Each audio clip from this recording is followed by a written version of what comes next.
খবর শুনছেন বেঙ্গল 24 চ্যানেল থেকে। আজ 15 তারিখ রবিবার। জানাবো আজকে 7টি গুরুত্বপূর্ণ তাজা খবর। শুরুতেই হেডলাইন্স। টাটার পর এয়ার ইন্ডিয়া, নিহতদের পরিবার পিছু 25 লক্ষ টাকা আর্থিক সাহায্যের ঘোষণা বিমান সংস্থা। ফের মোহনবাগানের সচিব সঞ্জয় বোস, আনুষ্ঠানিক ঘোষণা নির্বাচন কমিটির। বিজেপি বিধায়কের বাড়িতে রক্তারক্তি, বুথ সভাপতিকে এলোপাথারি অস্ত্রের কোপ দলীয় কর্মীর, চাঞ্চল্য বনগাঁয়। একই দিনে বৈঠকের ডাক অনুব্রত আশিসের, কেষ্টর বিরুদ্ধে শৃঙ্খলা ভঙ্গের অভিযোগ জেলা নেতৃত্বের। ভরাবাজারে মন্ত্রী জ্যোৎস্না মান্ডির স্বামীকে বেধড়ক মার, পুলিশের জালে 4 বিজেপি কর্মী।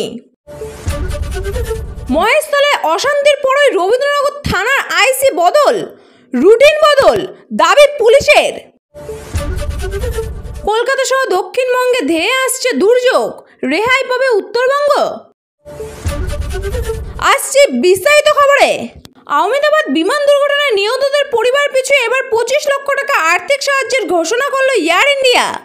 এর আগে টাটা গোষ্ঠী নিহতদের পাশে দাঁড়িয়ে পরিবার পিছু 1 কোটি টাকা আর্থিক সাহায্যের ঘোষণা করেছিল। শনিবার এয়ার ইন্ডিয়া তাদের এক্স হ্যান্ডেলে লেখে, এই কঠিন সময় নিহত যাত্রীদের পরিবারের পাশে আমরা আছি। তাদের সব রকম সহায়তা করবে বিমান সংস্থাটি। বিমান দুর্ঘটনায় নিহতদের পরিবার পিছু 25 লক্ষ টাকা করে আর্থিক সাহায্য করা হবে। পাশাপাশি এই দুর্ঘটনায় একমাত্র জীবিত ব্যক্তিকেও একই পরিমাণ আর্থিক সাহায্য করা হবে। এয়ার ইন্ডিয়ার সিও ক্যাম্বেল উইলসন একটি ভিডিও বার্তায় বলেন, অত্যন্ত ভয়াবহ একটি ঘটনা, গোটা বিমানটি ধ্বংস হয়ে গিয়েছে।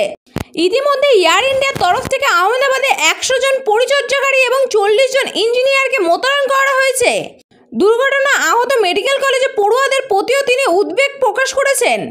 বৃহস্পতিবার টেক অফের খানিকক্ষণের মধ্যেই আহমেদাবাদ বিমানবন্দরের কাছে ভেঙে পড়ে এয়ার ইন্ডিয়ার যাত্রীবাহী বিমান। লন্ডনগামী উড়ানের দুর্ঘটনায় অন্তত 241 জনের মৃত্যু হয়েছে। জীবিত অবস্থায় একজনকে উদ্ধার করা সম্ভব হয়েছে। ইতিমধ্যে বিমানের যাত্রী তালিকা প্রকাশ করেছে এয়ার ইন্ডিয়া। জানা গিয়েছে যাত্রীদের মধ্যে 169 জন ভারতীয়, 53 জন ব্রিটিশ, 7 জন পর্তুগিজ এবং 1 জন কানাডিয়ান ছিলেন। অবশেষে প্রতীক্ষিত আনুষ্ঠানিক ঘোষণা, আবার মোহনবাগান সচিব হলেন সঞ্জয় বোস। শনিবার সন্ধ্যায় মোহনবাগান নির্বাচন বোর্ডের চেয়ারম্যান অবসরপ্রাপ্ত বিচারপতি অসীম কুমার রায় সচিব হিসাবে সঞ্জয় বোসের নাম ঘোষণা করেন।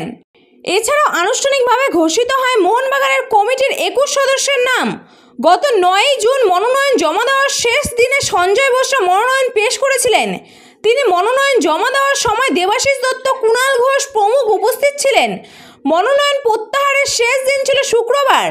আগে ঠিক ছিল বিনা বাধায় মোহনবাগান সচিব নির্বাচিত হতে চলেছেন সঞ্জয় বোস, কারণ তিনি ছাড়া আর কেউ সচিব পদে মনোনয়ন দেননি। প্রথম দিকে দূরত্ব থাকলেও মোহনবাগানের উন্নতির স্বার্থে সঞ্জয় বোসের দেবাশিস দত্তরা একজোট হয়ে সমঝোতায় এসে প্যানেল জমা দিয়েছিলেন। মোহনবাগানের নতুন সভাপতি হলেন দেবাশিস দত্ত। সঞ্জয় বোস সচিব হিসেবে দায়িত্ব নেওয়ার পর তার নেতৃত্ব কার্যকরী কমিটির সভাপতি হিসেবে মনোনীত করবে দেবাশিস দত্তকে। প্রতিপক্ষ না থাকায় তাদের পুরো প্যানেলই জয়ী হিসেবে ক্ষমতায় এসেছে।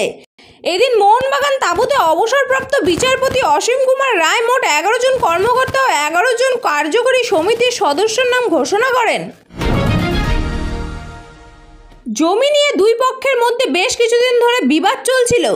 সেই বিবাদ মেটাতে বিজেপি বিধায়কের বাড়িতে গিয়েছিলেন দুই পক্ষই। সেখানেই ঘটল রক্তারক্তি। বিধায়কের বাড়ির দালানেই বিজেপির বুথ সভাপতিকে ধারালো অস্ত্র দিয়ে এলোপাথারি কোপানোর অভিযোগ উঠল বিজেপি কর্মীর বিরুদ্ধে। চাঞ্চল্যকর ঘটনাটি ঘটেছে উত্তর 24 পরগনার বনগাঁয় দক্ষিণ বিধানসভার বিজেপি বিধায়ক স্বপন মজুমদারের বাড়িতে। পুলিশ ঘটনার তদন্ত শুরু করেছে। জখম বিজেপির বুথ সভাপতি রামপ্রসাদ শিকদার হাসপাতালে ভর্তি। পলাতক বিজেপি কর্মী পলাশ ঢালি। পুলিশ ও স্থানীয় সূত্রে জানা গিয়েছে, একটি জমি নিয়ে এলাকার বুথ সভাপতির সঙ্গে ওই বিজেপি কর্মীর দীর্ঘদিন ধরে বিবাদ চলছে। আজ শনিবার সকালে দুই পক্ষই ওই জমি বিবাদ মেটাতে বিজেপি বিধায়ক স্বপন মজুমদারের বাড়িতে গিয়েছিলেন। অভিযোগ, আচমকাই রামপ্রসাদ শিকদারের ওপর ধারালো অস্ত্র নিয়ে চড়াও হন বিজেপি কর্মী পলাশ ঢালি। প্রাণ বাঁচাতে বিধায়কের বাড়ির দালানেই ছুটে পালানোর চেষ্টা করেছিলেন রামপ্রসাদ, কিন্তু তাকে ধরে ফেলা হয়, অস্ত্র দিয়ে এলোপাথারি কোপ দেওয়া হয় বলে অভিযোগ। রাজ্য নেতৃত্বের সঙ্গে বৈঠক সেরে জেলায় ফিরে বৈঠক ডাকলেন অনুব্রত মণ্ডল। আবার 21শে জুন জেলা কোর কমিটি এবং 25 তারিখ জেলা কমিটির বৈঠক ডেকেছেন আশিস বন্দ্যোপাধ্যায়। এর মাঝে 25 তারিখ একই সময়ে বোলপুরের জেলা তৃণমূল ভবন কেষ্টমণ্ডল নতুন করে বৈঠক ডাকায় বীরভূমের রাজনীতিতে নতুন করে জলঘোলা শুরু হয়েছে। এই ঘটনায় অনুব্রতর বিরুদ্ধে রাজ্যের নেতৃত্বের কাছে শৃঙ্খলা ভঙ্গের অভিযোগ জানিয়েছে জেলা নেতৃত্ব। আজ শনিবার 21শে জুলাই নিয়ে বৈঠক বসেছিলেন তৃণমূল রাজ্যের সভাপতি সুব্রত বক্সী। দলের সমস্ত জেলার সভাপতি, জেলা চেয়ারম্যান ও বীরভূম ও উত্তর কলকাতার জেলা তৃণমূলের কোর কমিটির সদস্যর ওই বৈঠকে ডাকা হয়েছে দলের বেশ কয়েকজন সিনিয়র নেতা ও মন্ত্রীকেও। মূল বৈঠকের আগে বীরভূমের দুই দাপুটে নেতা অনুব্রত মণ্ডল এবং কাজল শেখকে নিয়ে বৈঠক করেন দলের রাজ্যের সভাপতি সুব্রত বক্সী। মূল বৈঠকের আগে বীরভূমের দুই দাপুটে নেতা অনুব্রত মণ্ডল এবং কাজল শেখকে নিয়ে বৈঠক করেন দলের রাজ্য সভাপতি সুব্রত বক্সী। সেখানে সকলকে মিলেমিশে কাজ করার নির্দেশ দেন তিনি।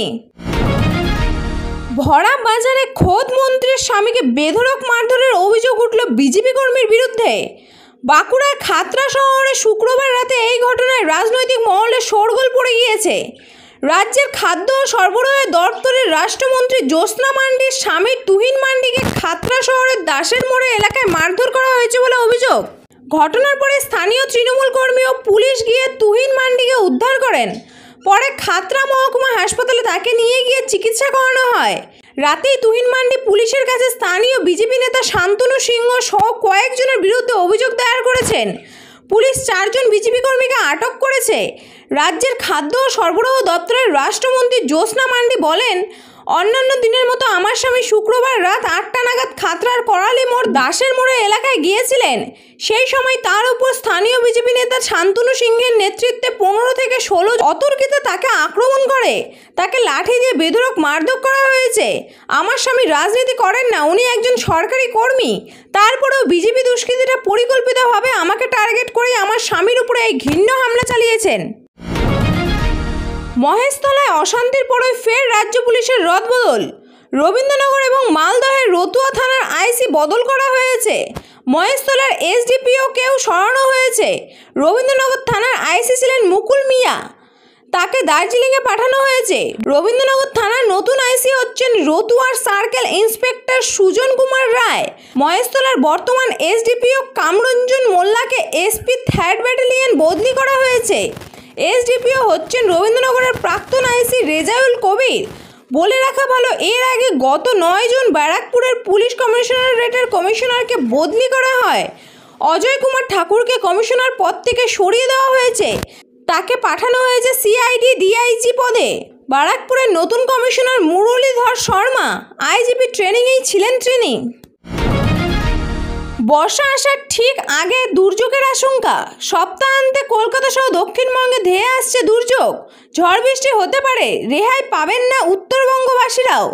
আগামী 2 দিনে বৃষ্টির সম্ভাবনা। 30 থেকে 50 কিলোমিটার বেগে বইতে পারে ঝোড়ো হাওয়াও।